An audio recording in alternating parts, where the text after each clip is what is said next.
Driving the 19 miles up Pikes Peak Highway can be daunting even when it isn't windy. News 5's Liv Wood spoke with visitors who say the wind was not going to stop them from making the trek. That is the sound of the wind heading up Pikes Peak. Trees holding on for dear life. Are you freezing cold? Yeah. Oh, it's so windy up here. Winds reaching a high of 86 miles per hour in the afternoon, according to News 5 meteorologist Alex O'Brien. But the gusts aren't stopping visitors from driving partway to the top. We made it to mile 13. It's beautiful up here. I mean, there's still snow on the ground, which is what we really wanted, but we got up here to this area and they just shut it down because of the wind.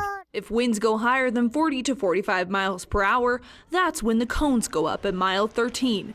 No one making it beyond the tree line. And we could feel the winds in the car, but we just kept it real slow, and we enjoyed the view, so it was okay. Many drivers make it to the cutoff point and stop for a minute before turning around. We would love to get up to the top, and say that we've been to the top of Pikes Peak, but we're just thrilled to be here now. Another concern.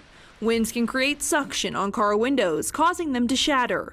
Then any blowing snow and debris can cause low to no visibility. We'll get up here again sometime and we'll do it again. Liv Wood, News 5.